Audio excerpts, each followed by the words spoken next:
दिल्ली का ही जिक्र करें तो एक अच्छी खबर भी दिल्ली से आई है, जो लगातार जिस पर नजर बनी हुई थी जब से कोरोना कोविड-19 के मामले आना शुरू हुए थे कि आखिर इसके क्या क्या पॉसिबल मुमकिन इलाज हो सकते हैं। उसी कड़ी में दिल्ली में एक कोशिश की गई प्लाज्मा थेरेपी। कोई नई कोशिश नहीं है, लेकिन इस उम्मीद में कि कितनी पॉजिटिव इसके रिजल्ट्स आएंगे इस कोशिश के, उस पर नजर जरूर थी। लेकिन फिलहाल इसके कुछ अच्छे नतीजे सामने आए हैं। दिल्ली की अगर हम बात कर रहे हैं तो 2600 से ज्यादा कुल मामले, 54 की मौत हो चुकी है, 111 केस कल आए, एक मरीज की मौत हुई। हॉटस्पॉट 95 पहुंच चुके हैं, 24 घंटे में 3 नए हॉटस्पॉट जुड़े हैं और पीड़ितों के इलाज के लिए जैसा कि हम बता रहे हैं प्लाज्मा थेरेपी है।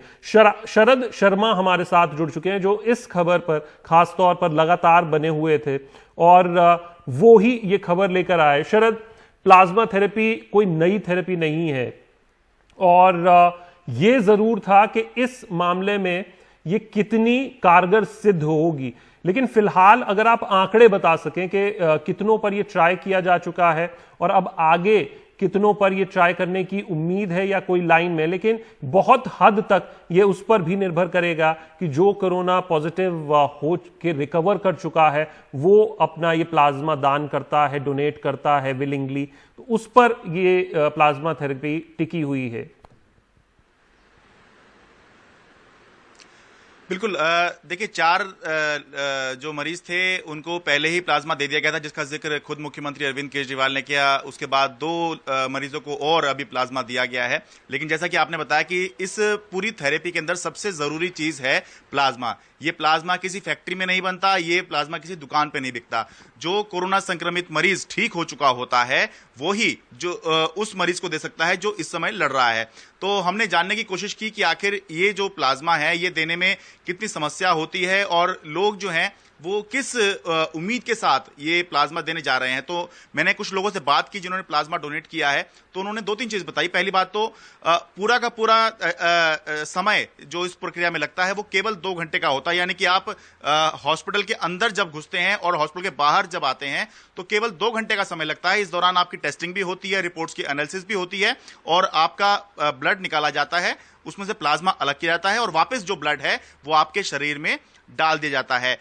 केवल इसके अंदर बताया है सभी मरीजों ने जो कोरोना से ठीक हो चुके हैं, जिन्होंने प्लाज्मा डोनेट किया है, कि केवल सुई चुभने भर का डर होता है या दुख होता है या दिक्कत होती है, इसके अलावा कोई दिक्कत नहीं होती। एक बात सभी ने ये बताई कि जैसे ही उन्होंने फोन किया तो त्वरित गति से, जैसे कि किसी को अगर कोरोना हो जाता है तो जिस तेजी के साथ में उसको लेने के लिए प्रशासन के लोग जाते हैं, उसी तेजी के साथ में इसमें अगर कोई प्लाज्मा डोनेट करना चाहता है तो आप अपना एड्रेस बताइए। अस्पताल जो है ILBS अस्पताल है, वो अपनी एम्बुलेंस भेज देगा। अगर आपको एम्बुलेंस से कुछ एलर्जी है तो प्राइवेट कार भेज देगा। और एक डर और लोगों के मन में है प्लाज्मा डोनेट करने के बारे में कि कहीं हम ILBS अस्पताल जाएं तो कहीं हमें दोबारा जो है संक्रमण तो नहीं हो जाएगा, क्योंकि ILBS अस्पताल जो है वो वहां पर टेस्ट भी होते हैं कोरोना के। तो जब मैं ILBS अस्पताल जा रहा था तो मुझे भी इस तरह का डर था कि कहीं मुझे तो संक्रमण नहीं हो जाएगा।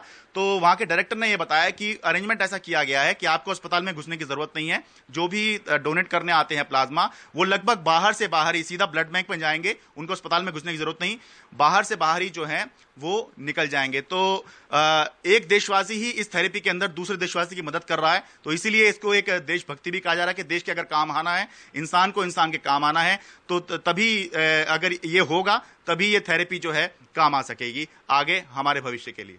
शुक्रिया शरद, इसको सरल भाषा में समझाने के लिए। उम्मीद करते हैं कि जो लोग इसको देख रहे हैं, जो रिकवर कर चुके हैं, वो इन बातों को समझेंगे। और आप ये भी समझिए कि 400 ml की बस इसमें ज़रूरत होती है प्लाज्मा की, जो एक व्यक्ति से लिया जा सकता है, जिससे कि 2 व्यक्तियों की, 2 कोरोना संक्रमित लोगों की मदद की जा सकती है, क्योंकि एक कोरोना संक्रमित व्यक्ति को बस 200 ml वो प्लाज्मा चाहिए।